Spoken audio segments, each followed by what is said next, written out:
Morning folks, because that's what it is. It's actually 6:30 in the morning. I've got up a little bit earlier to come down here, and here is about 10 miles west of Edinburgh city centre.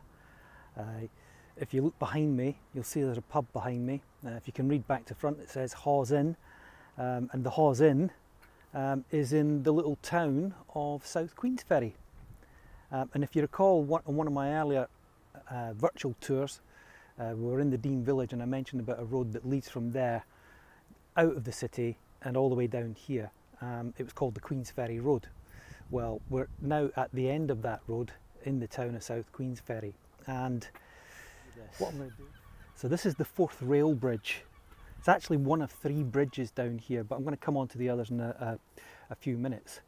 But the fourth rail bridge is one of those engineering achievements that was really way ahead of its time. It's the oldest of the three bridges here. This one, they started building it in 1883. It took 7 years to build, but should maybe just give you a little bit of the background about the rail bridge, and that is that what had happened was there had been an expansion in the use of trains throughout Scotland, and the big problem that the train network had was actually crossing this stretch of water here. Now we're actually down in South Queensferry at high tide. So high tide is about 6 o'clock. If we would come back at midday, we'd be at low tide.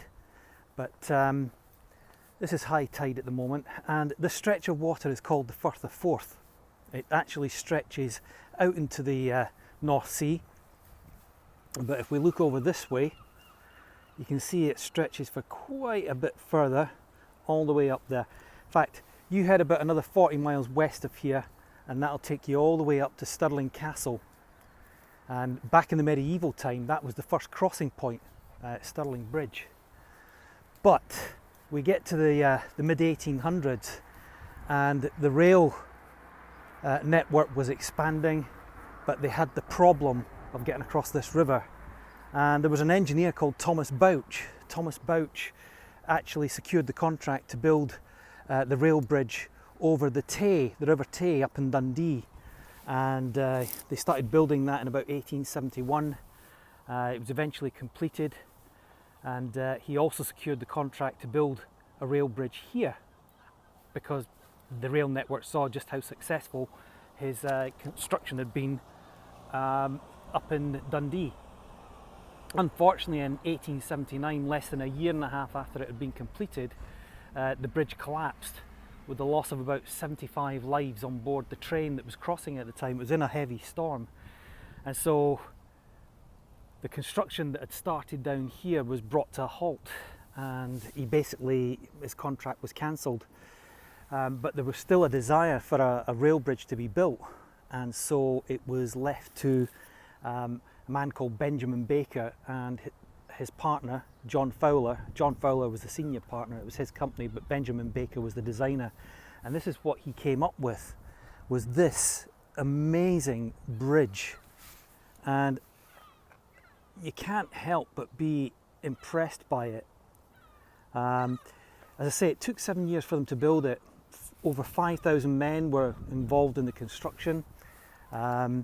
And it was only possible because what had happened was that there had been such an advance in the manufacture of steel due to the Bessemer process, and it enabled bridges to be built that would obviously stand the test of time.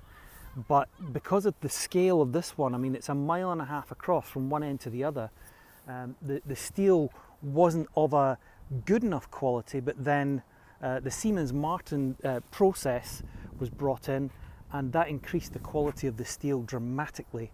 And so it was only due to that fact and the know-how and the engineering ability of Benjamin Baker to come up with this design that they were able to build this. And if you look at it, there's actually 3 central towers. I'm going to focus in on this one specifically. And that one there, what they had to do to build this was they had to sink great big iron cylinders down into the seabed. So at its deepest point, it's 100 feet. So they had to drop those down into the seabed.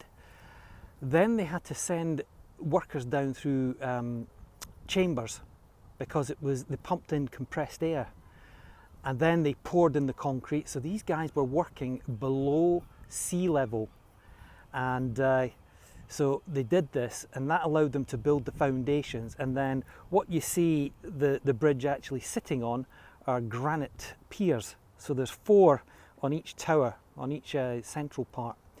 And so having laid the concrete, they were able to then build the granite piers on top of it.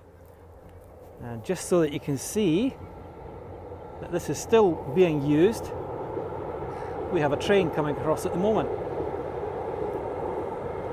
So that'll be heading up into Fife, possibly even further north up to Aberdeen or Dundee.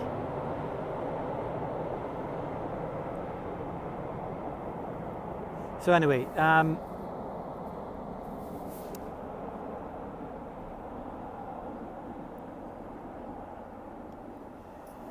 so that's one of the many rail journeys that are made across this bridge. In fact, there's about 75,000 rail journeys made every year across the rail bridge.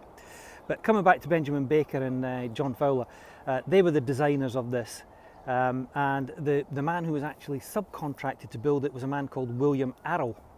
And William Arrol was a real true Victorian self-made man. He started out working in a cotton mill as a young boy, then went to Glasgow and got himself a job working in a metalwork shop, and eventually, having saved enough money, he was able to set up his own business, and that was how he secured the contract for working on this bridge.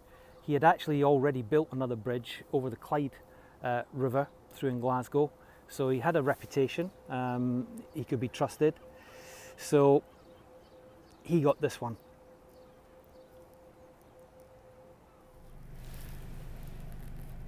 And again, one of the other things about this area is that this particular port is that this is the main cruise terminal for the cruise ships coming into Edinburgh.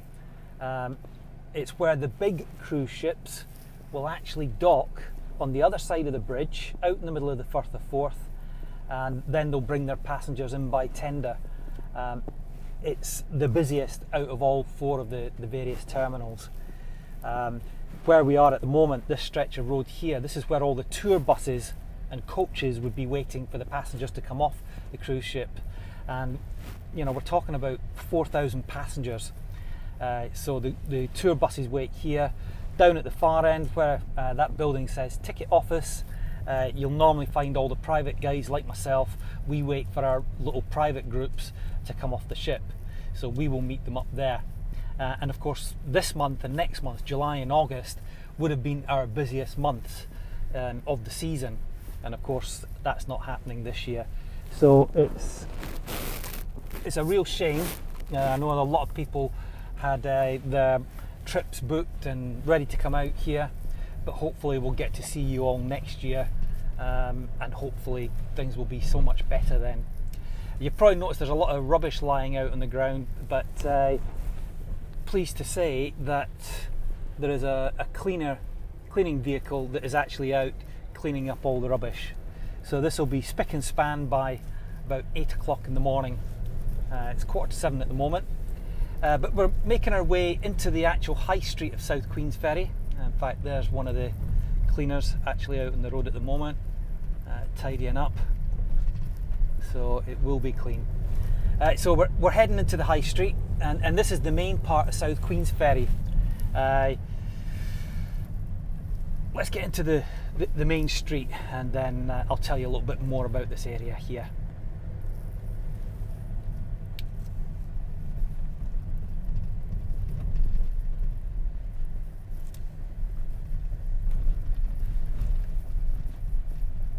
This, for me, is just a stunningly beautiful little street. It's not particularly long, it's only about 600 metres long from end to end, but it's a true reflection of what an old 16th, 17th century town would have looked like. You've got your cobbled streets, you've got the terrace up above, and most of the buildings actually in this street are from the 17 and 1800s.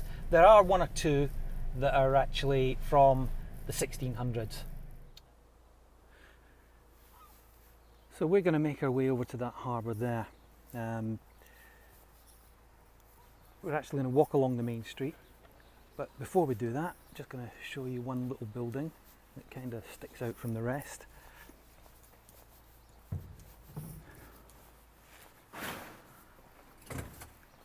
Morning. This house here is called Black Castle, and the reason for that, I have no idea, but if you look up, don't know if we can get this in for you, but if you look up at the window, it actually says 1626, so that's when this was built. And the original owner was a sea captain, and he was lost at sea, but it's believed that his maid had actually contracted a woman to cast a spell on him. Again, I don't know why, but that is the story. And so the two of them were arrested and they were tried for witchcraft and they were executed. They say that the house itself is haunted. Whether that's true or not, you'd have to ask the inhabitants, but so this is it here. As I say, a little bit further down the street, you've got the ferry tap. There's quite a few nice little pubs here in South Queensferry. Again, if we look up at the top there, 1683. That's when this was built. So we'll make our way along, and there is a nice terrace that runs along the street. So the properties are set back from the main street. But if you can imagine, this street here would have been the similar type of dimension that you would have had on the Royal Mile in Edinburgh. Very narrow, and it was one of the reasons why the Royal Mile and the buildings on either side of the Royal Mile, they had to be pulled down to widen the street, because as the population of the old town grew, naturally the Royal Mile just wasn't up to the job. Up in the distance there, with the clock tower on it, you have the toll booth. So every town had its own toll booth. That was the administrative centre. The Jubilee clock at the top was a later construction. As you can see, great thing about buildings in Scotland is that they generally put a date on them, so you can never be in any doubt about how old a particular place is. The great thing about coming at this time of the day is that we don't have lots of people walking around here. We'll get busier now that we're into a relaxation period of the lockdown. We're starting to see more people coming out.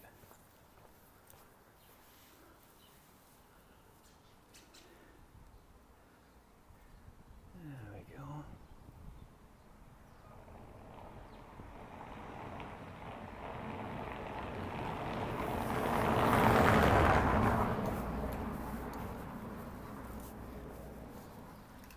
Morning.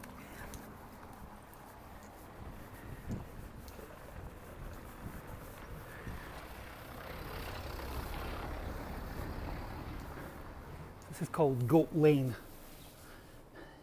This takes you down to the harbour. And it gives you another view of the Forth Rail Bridge. Now the thing about the three bridges here in South Queensferry, each one was built in a different century. So this one was built in the 19th century. The middle of the three bridges, which you'll see in a second, that was built in the 20th century. And then the most recent, the Queensferry Crossing, that was built in the 21st century. But this was the main harbour. This is where the old fishing boats would have plied their trade from here, and in fact import-export ships would have actually left from here, taking their wares from here over to Europe, to the lowland countries, the Low Countries, and so this would have been a busy estuary. And in fact there are ports or little villages like this all the way up the Firth of Forth, whose purpose was obviously to import and export goods between here and Europe. So that bridge there, that is the Forth Road Bridge. That was completed in 1964, and it was believed that it would actually last for 120 years. Unfortunately, around about 15 years ago, they started to notice there was issues, there was problems with the bridge, because what started out as a bridge that was built for a capacity of 11 million vehicles a year crossing over this was suddenly finding itself with over 23 million vehicles travelling over it every year, and that was putting a lot of stress on the bridge. And so they carried out a structural survey, and they found right enough that the cables supporting the bridge were starting to corrode, and the suspension joints in the bridge, they were showing signs of weakness, and they estimated that it had about another 20 years life.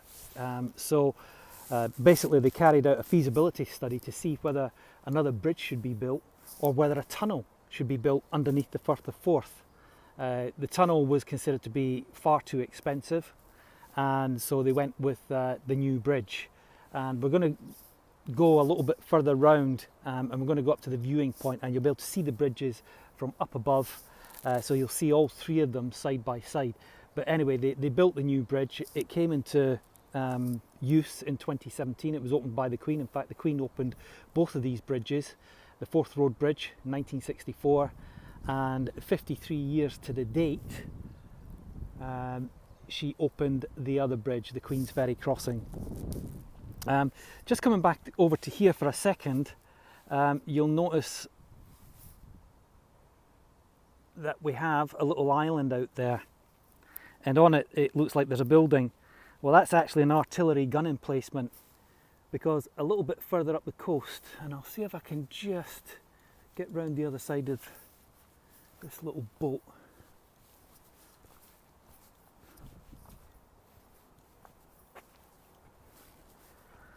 Now you can probably see in the distance there are a couple of cruise ships docked up in that port over there. That's Rosyth.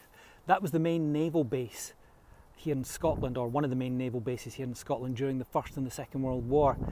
And the big concern was that the Germans would try to come and bomb it or torpedo it. So they had, there's a few islands out in the middle of the Firth of Forth. This one is called Inchgarvie, and they put artillery gun emplacements on it to protect the port. In fact, at the outbreak of the Second World War, the Luftwaffe actually did send their aircraft across to bomb Rosyth port over here. But fortunately, with the RAF base being so close by, it is now Edinburgh Airport, they were able to scramble their fighter pilots, and they were able to see off the Luftwaffe. But it wouldn't be the last attempt that they would try to destroy the naval base here. So what we'll do, we'll head back up, but it's quite a beautiful view here. Now, if you wanted to come down here to South Queensferry, you can do it a number of ways. You could take a taxi, cost you about £23–24 to get down by taxi. You could take the train from Waverley Station in Edinburgh down to Dalmeny Station. Dalmeny Station, where you see the end of the Forth Rail Bridge there, you go a little bit further up, in amongst the trees, you've got Dalmeny Station, and it's about a half-mile walk down to the shoreline from there, or you can get a bus. So there's a variety of different ways that you can get down here. Alternatively, you take a private tour with the likes of myself or Stephen or any of the private tour guides that operate here in Edinburgh, and we can incorporate this into any of your tours. So if you were actually planning, say for example, to head up to Fife or St Andrews, you would cross over the new Queensferry Crossing in the distance there, and heading up to St Andrews you would be following the shoreline, or kind of that direction, all the way up. It's about another 40 miles from here up to St Andrews. But you've got to admit, I mean, this is stunningly beautiful. Nice still water today, getting nice reflections on the water from the boats. Okay, so we're going to head back to the car, and then I'll take you to the last point for a good view out over all the bridges. I'll just leave this running so you can see just how beautiful it is.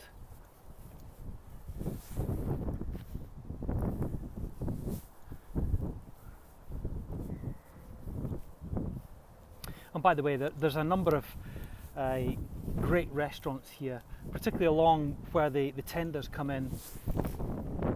So down over in the distance there, nice restaurants down there. You've got the Hawes Inn, which is a nice pub, but there's a few restaurants alongside it. The Railbridge Bistro, Harry Ramsden's if you want fish and chips. But this white building here, this is a Rocco Pier. Got a very good reputation, and look at the views that it has from there over to the rail bridge. Stunning. And it's so peaceful.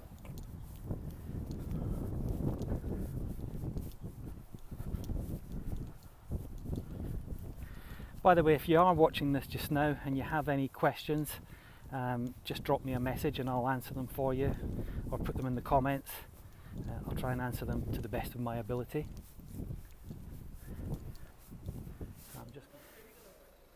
So I decided before we actually head on to the next stop, I would just take you up one of these little terraces that overlook the high street. I mean, could you imagine living here? I mean, it's just fantastic. This time in the morning it's nice and quiet, but as I say, this is popular, and it gets a lot of visitors as the day goes on. Normally what you find is if people have finished their tours quite early and they're heading back to the cruise ship, if they get here early, they'll come and take a quick walk along here, and they're amazed at just how beautiful it is here, because when you come in the tender from the cruise ship, you don't really see this. The buses don't come through here, they head straight up to Edinburgh or elsewhere. But if they were to just walk that half a mile along from the tender point, they could come down here and they could see this little town of South Queensferry. Sure you'll agree, this really is just beautiful.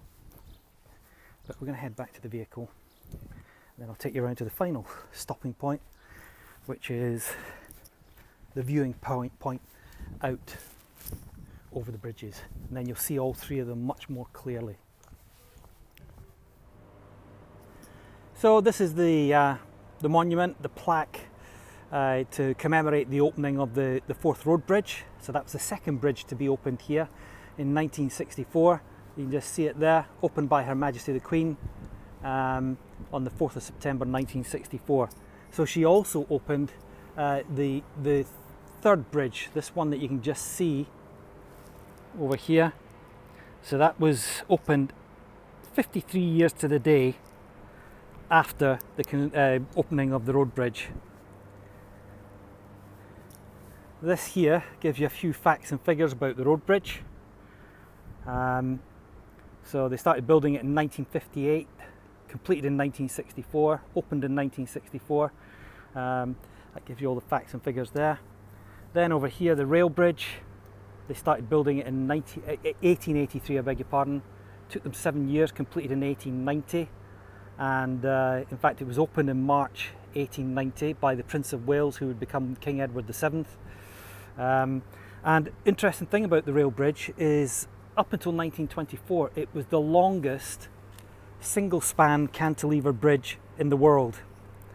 Then in 1924, the Quebec Bridge beat it by about 100 feet. So it became the longest in the world. We obviously have some workers coming in now, so just let these guys get past. What I'm going to do, I'm going to take you over to the viewpoint so that you can get a good view of the bridges almost side by side. As I say, I can never get enough of the rail bridge. I think it's such a stunningly beautiful bridge. A few years ago it was granted World Heritage status, so it's a World Heritage site, which is great. It went through a big repaint job, lasted 10 years, and that is supposed to give it a shelf life, as far as the paint is concerned, of 30 years. It was a mammoth undertaking. There was scaffolding up and obviously guys working at height. And having said that, you know, it brings it home to you that when they were building the rail bridge, health and safety wasn't as high as it is now. Certainly at the road bridge, there were 4 deaths in the construction of the bridge, whereas with the rail bridge there were 57 deaths and literally tens of thousands of severe injuries. The logbooks, there are numerous logbooks of all the incidents that took place. So it wasn't for the faint-hearted to work on the rail bridge. The wages were much higher for the workers, granted, and there was actually a sick fund, so if you were taken ill or you were injured, then you would actually be taken care of. Things improved with the road bridge, and then with the newest bridge, obviously that was in a completely different ballpark as far as health and safety was concerned. The Queensferry Crossing, the newest one, as I say, it was completed in 2017, I'll get the century right, 2017, at a cost of £1.5 billion. It's a supremely high-tech bridge. There are sensors and computers built into all the struts and the cables so that they can actually determine if the winds are too high, although it's been built in such a way that even with high winds, vehicles should still be able to get across, because it was one of the problems with this road bridge that when we had high winds it had to be closed. It was too dangerous. But this one has been designed in such a way that you can drive across in any conditions. There was I think it was last year or the year before, it got closed temporarily because the temperature had dropped so much that the ice at the top of the towers started to drop off, and it actually landed on the carriageway and damaged several cars, so they closed it for that purpose. So that was a little bit of a design issue that had to be resolved. I believe it has been resolved, but nonetheless, at the time it had its detractors and its critics saying that this bridge that cost £1.5 billion can't even withstand a little bit of ice. So, but you can never please everybody. So over on the opposite side, you've got the little town of North Queensferry. So this side you've got South Queensferry, on the north you've got North Queensferry. And the reason it's called Queensferry is that way back in the late 1000s, Queen Margaret, who was a very devout Roman Catholic, she used to go to Dunfermline, which is from here, it's about another 20 minutes across the bridge to Dunfermline, and that was, she had her royal residence there. You also had the church, which eventually her son had expanded into an abbey. So very important place, and in fact there are several former monarchs who are buried at Dunfermline Abbey. So if again you want to make a trip over to Dunfermline, then you can do that, part of a day trip from Edinburgh down here to South Queensferry over to Dunfermline. You can go up and do some of the Fife fishing villages, do St Andrews. That can all be done in a day on a private tour. If you've got a hire car, then great, you can do all that. But the two towns became known as North and South Queensferry because Queen Margaret, to get across the river with no bridges being there, she had a couple of ferries built, and they became known as the Queen's Ferries. And eventually the two towns that sprung up on either side became known as North and South Queensferry. The ferries were actually essential for pilgrims, Catholic pilgrims, making their way up to St Andrews. So another great reason why those ferries were actually essential. The road bridge is still used, but it's only for public transport, so only taxis and buses can cross the bridge. Otherwise, everybody else has to cross over the Queensferry Crossing. That's why the road bridge here looks very quiet. Because there's less traffic going across it, I'm assuming that the Scottish Government believe that this will extend its life. And in the meantime, they'll have to decide whether they want to invest the money to make all the repair works that are necessary. So, that's your 3 bridges. So there you go, folks. That's us covered all 3 bridges. The 4th rail bridge, the one off over my shoulder. Then we've got the road bridge, and then in the distance, the Queensferry Crossing. Hopefully it's given you a little bit of a flavour of what's on offer here, not too far from Edinburgh, 10 miles west of Edinburgh. As I say, you can come by train, by bus, by taxi, or include it as part of a private tour. As I say, we can include this on the way up to Dunfermline, to St Andrews, to some of the little fishing villages in Fife. But you tell us what you want and we can show you. Alright, so thanks for watching, and hopefully be back soon with another video.